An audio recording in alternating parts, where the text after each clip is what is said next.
오늘 은혜 받으실 말씀은 에베소서 6장 10절에서 12절까지 말씀입니다. 에베소서 6장 10절에서 12절까지 말씀을 다 같이 봉독하겠습니다. 끝으로 너희가 주 안에서와 그 힘의 능력으로 강건하여지고 마귀의 관계를 능히 대적하기 위하여 하나님의 전신 갑주를 입으라. 우리의 씨름은 혈과 육을 상대하는 것이 아니요 통치자들과 권세들과 이 어둠의 세상 주관자들과 하늘에 있는 악의 영들을 상대함이라. 아멘.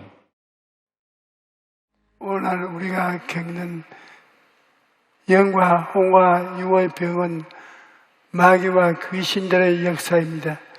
그런데 이 모든 악은 아담과 하와가 사탄과 귀신의 유혹에 넘어갔기 때문인 것입니다. 아담과 하와는 마귀의 유혹이 다가왔을 때 마귀를 대적하지 않았습니다. 마귀 앞에서 마음의 무장을 완전히 풀어놓고 마귀의 말에 귀를 기울였습니다. 그 결과 마귀의 거짓말에 넘어가서 마귀가 시키는 대로 행하여 하나님을 반역하고 말았던 것입니다. 오늘날 마귀는 우리를 유혹하여 도적질하고 죽이고 멸망시키려고 합니다. 어떻게 유혹하느냐? 마귀는 육신의 정욕과 안목의 정욕과 이생의 자랑으로 사람들을 유혹하는 것입니다. 성경에 이는 세상에 있는 모든 것이 육신의 정욕과 안목의 정욕과 이생의 자랑이니 다 아버지께로부터 온 것이 아니요 세상으로부터 온 것이라고 말합니다. 육신의 정욕은 육식욕과 성욕이며 여러 가지 육체를 자극하는 것을 말합니다. 안목의 정욕은 세상에 출세하여 사람들이 볼 때 부러운 사람을 살고 하는 욕망으로 말하고, 이생의 자랑은 이 세상에 태어난 사람이 되어서 우쭐거리며 교만하게 사는 것을 말하는 겁니다. 마귀는 이러한 육신의 정욕과 안목의 정욕과 이생의 자랑을 가지고 사람들을 유혹하는 것입니다. 성경을 보면 하와가 마귀의 유혹에 넘어갔을 때 여자가 그 나무를 본즉 먹음직도 하고 보암직도 하고 지혜롭게 할 만큼 탐스럽기도 한 나무인지라 여자가 그 열매를 따먹고 자기와 함께 있는 남편에게도 주매 그도 먹을건지라 그렇게 말합니다. 먹음직하다는 것은 육신의 정욕을 말하고 보암직하다는 것은 안목의 정욕을 말하고 지혜롭게 할 만큼 탐스럽다는 것은 이생의 자랑을 말합니다. 그러므로 마귀는 아담과 하와를 유혹할 때 육신의 정욕과 안목의 정욕과 이생의 자랑을 유혹했던 것입니다. 또 마귀는 육신의 정욕과 안목의 정욕과 이생의 자랑으로 예수님을 유혹했던 것입니다. 예수님께서 40일 동안 금식하고 난 후 줄이고 고달플 때 마귀가 다가와서 이 돌들로 떡덩이가 되게 하라고 유혹했던 것입니다. 그럴 때 예수님께서는 마귀의 유혹에 철저히 저항한 것입니다. 예수님은 배가 고팠습니다. 40일 금식했으니 배가 안 고플 리가 어디에 있겠습니까? 그러나 예수님은 사람이 떡으로만 살 것이 아니요 하나님의 입으로부터 나오는 모든 말씀으로 살 것이라고 말씀하시면서 단호하게 마귀를 대적했습니다. 그 다음에도 마귀가 예수님을 명예욕으로 유혹했습니다. 예수님을 성경 꼭대기에 세우고 뛰어내려라. 그러면 사람들이 하나님이 사자를 명하사 발이 돌에 부딪히지 않게 해주실 것이야.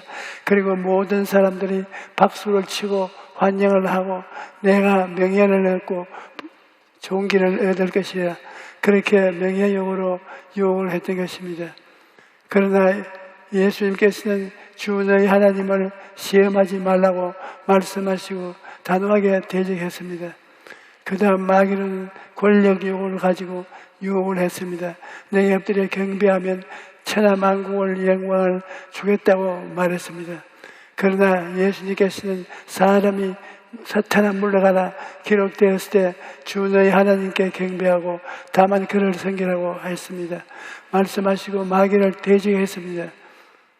이와 같이 예수님은 마귀의 유혹을 거부하심으로 마귀의 악한 그릇이 되지 않았습니다. 여러분, 우리도 마귀의 유혹이 다가올 때 단호하게 대적해야 할 것입니다.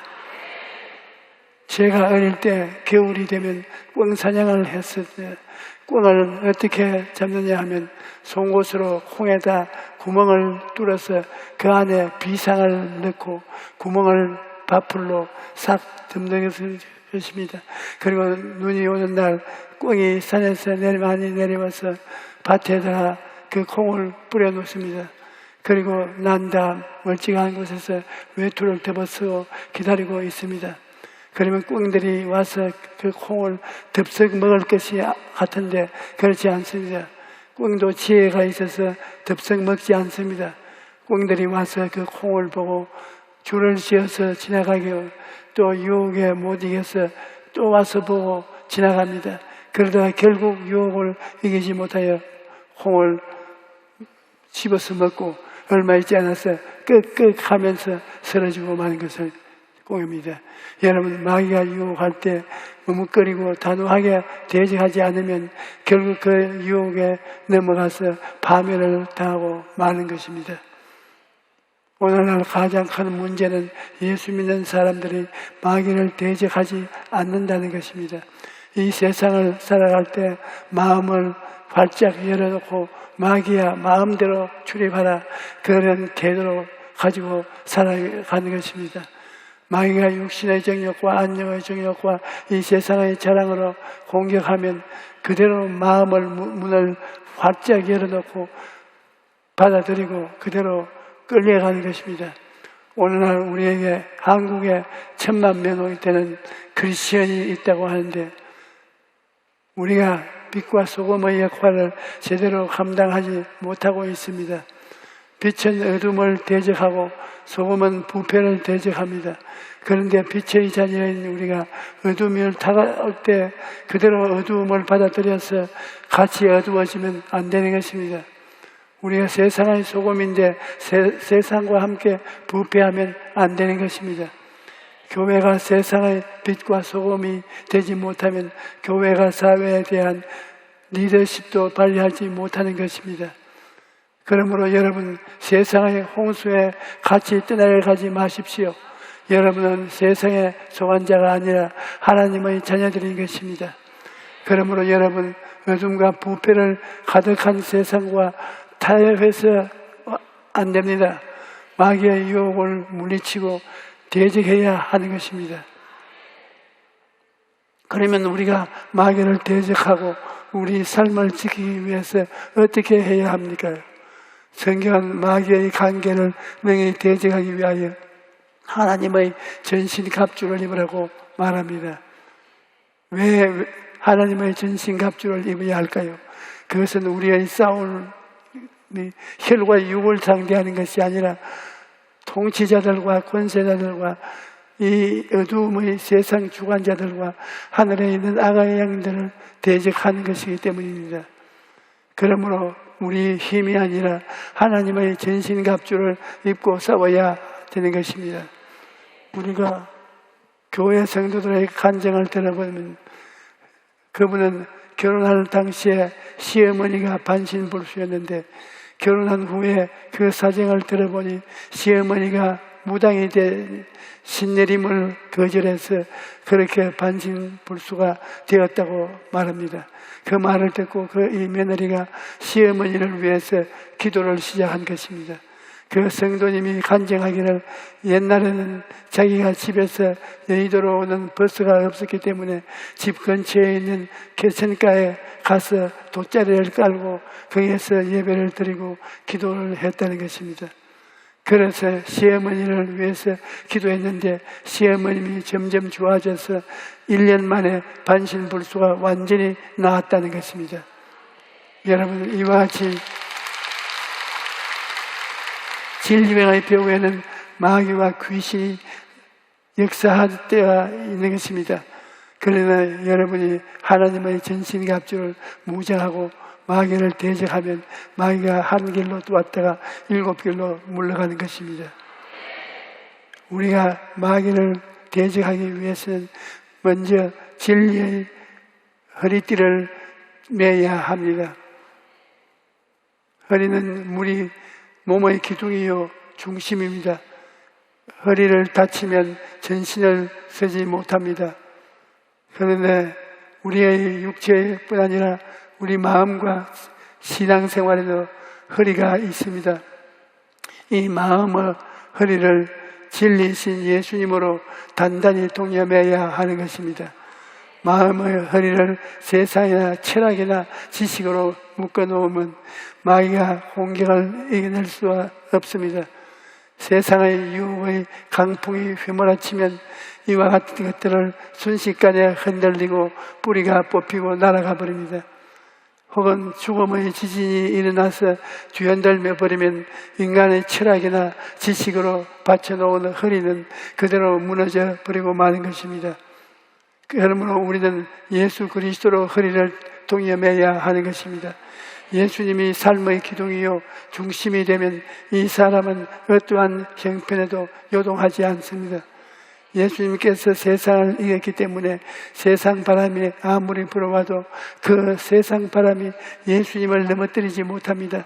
심지어 죽음의 지진이 다가와서 흔들어도 예수님은 죽으셨다 부활하시기 때문에 사람이 예수님을 이기지 못하는 것입니다.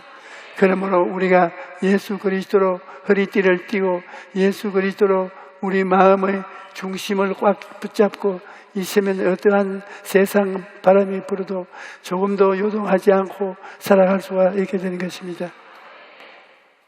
그 다음 우리가 마귀를 대적하기 위해서는 가슴에 의의 중배를 붙여야 합니다.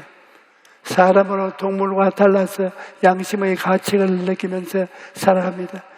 인간이 완전하지 못한 이상 이 세상에 살면서 양심의 고백과 고통과 가책을 느끼지 않는 사람은 아무도 없습니다. 그런데 마귀가 죄책감을 가지고 공격할 때 인간의 도덕적인 행위를 의지하면 순식간에 넘어지고 마는 것입니다. 그러나 예수님이 보혈로 값주고 사신 용서와 의의 흉배를 붙이면 마귀가 우리를 무너뜨리지 못합니다. 우리가 죄를 짓고 추악하고 버림을 받아야 마땅함에도 불구하고 우리의 죄를 대신해서 예수님이 십자가에 못 박혀 피를 흘려 우리의 과거와 현재와 미래와 인생의 죄를 다 청산해 버리고 만 것입니다. 그렇기 때문에 예수 그리스도의 보혈을 의지하면 우리의 가슴에 의의 흉배를 붙이게 되는 것입니다. 그러면 아무리 마귀가 죄책감을 가지고 공격해도 무너지지 않고 하나님 앞에 담대하게 나갈 수 있게 되는 것입니다. 또 성경 평안의 복음이 예배하고 신을 신으라고 말하고 있는 것입니다. 인본주의의 신발을 신고 자기 능력으로 인생을 사는 사람들은 불안과 고통과 절망을 피할 수 없습니다. 왜냐하면 인간의 삶을 언제나 불확실하기 때문입니다.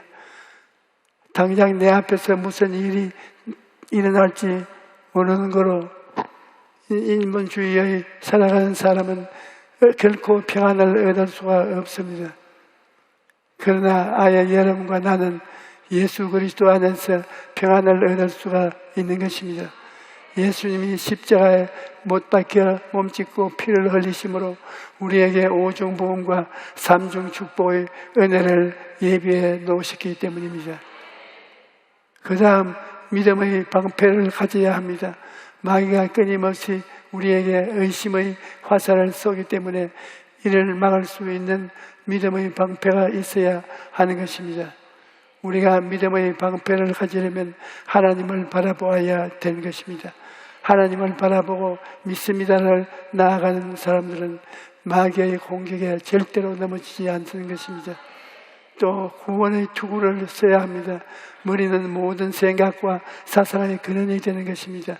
오늘날 마귀는 온갖 인본주의의 사상을 심어서 사람들을 하나님께로부터 멀리 떠나게 하는 것입니다. 그러므로 우리는 구원의 투구를 쓰고 우리의 생각을 보호해야 하는 것입니다. 어떻게 투구를 쓸까요? 우리는 구원을 받은 후 이제는 옛사람이 아니라는 확실한 신념을 머릿속에 넣어주어야 하는 것입니다.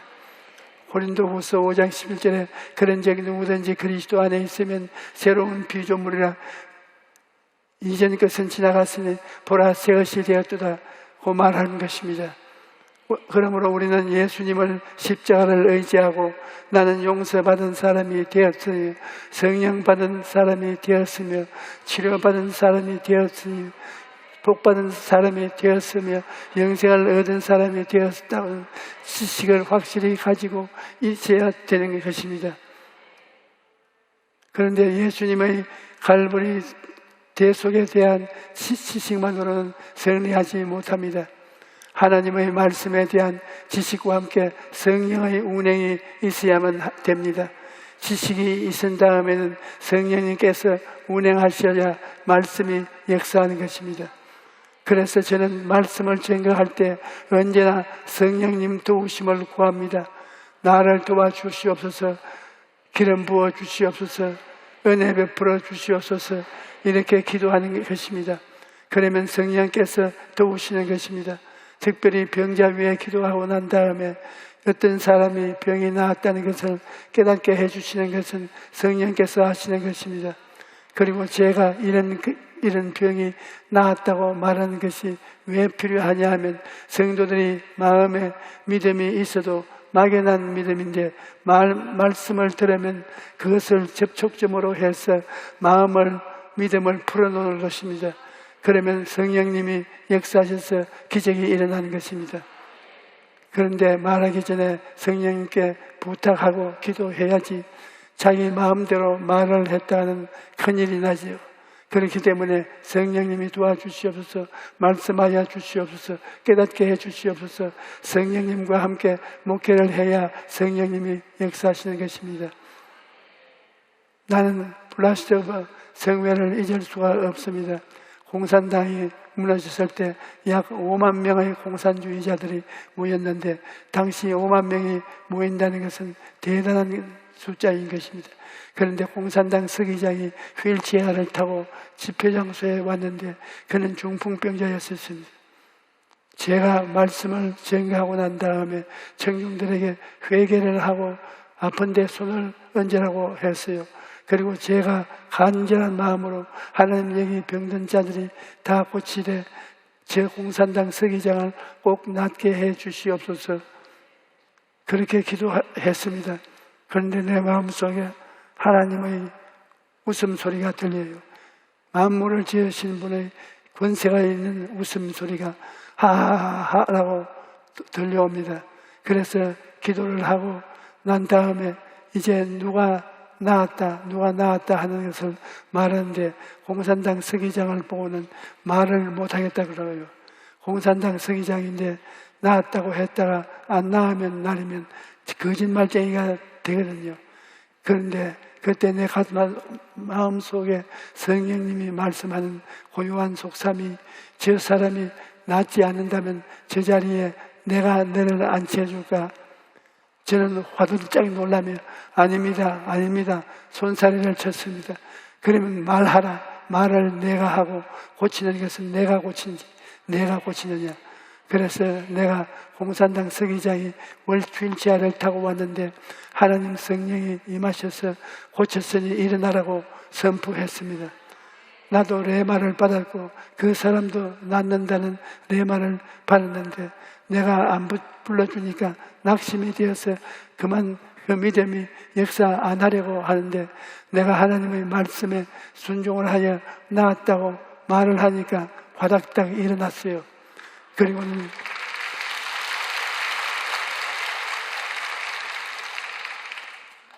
타고 있던 휠체어를 높이 들고 강단으로 올라간 것입니다. 이와 같이 말씀 위에 성령께서 운행하실 때 기적이 일어나는 것입니다. 마지막으로 마귀를 대적하기 위해서는 성령 안에서 간절히 기도해야 합니다. 에베소서 6장 18절에 모든 기도와 간구를 하되 항상 성령 안에서 기도하고 이를 위하여 깨어 구하기를 항상 힘쓰며 여러 성도를 위해 구하라고 말합니다. 여러분, 성령님은 구만리장청 멀리 계시지 않고 지금 이 자리에 계시는 것입니다. 지금 여러분과 함께 계시는 것입니다. 그리고 여러분을 돕기를 원하시고 계십니다. 성경에 이와 같이 성령도 우리의 연약함을 도우시다니 우리는 마땅히 기도할 바를 알지 못하나 오직 성령이 말할 수 없는 탄식으로 우리를 위하여 친히 간구하시느니라고 말하는 것입니다. 우리가 기도하면 성령께서 우리를 도와주십니다. 성령은 우리 힘으로 할 수 없는 것을 해주시는 것입니다. 우리가 단호하게 성령을 의지하면, 마귀를 대적하면 우리 안에 계신 성령께서 도와주시는 것입니다. 여러분, 기도하면 하나님의 권능이 팔이 우리를 도와주시는 것입니다. 시편 91편에 그가 내게 간구하리니 내가 그에게 응답하리라. 그들이 환난당한 때 내가 그와 함께하여 그를 건지고 영화롭게 하리라고 말합니다. 여러분, 어떠한 형편에 있든지 낙심하지 마시고 기도하십시오. 기도하면 하나님께서 여러분을 친히 건져주시는 것입니다. 아무리 창고에 보물이 가득해도 열쇠가 없으면 열 수가 없습니다. 이와 같이 하나님께서 아무리 크고 놀라운 일을 예비해 두었다 할지라도 기도하지 않으면 역사가 일어나지 아니할 것입니다. 여러분의 기도가 하늘의 보고를 여는 열쇠인 것입니다. 여러분이 마귀의 유혹이 다가올 때 물러서지 말고 마귀를 대적하고 쫓아내십시오. 하나님의 전신갑주를 입고 말씀과 성령을 의지하고 기도하십시오. 그러면 여러분의 삶에서 마귀가 떠나가고 영혼이 잘됨같이 범사에 잘되고 강건한 역사가 나타나야 되는 것입니다. 할렐루야.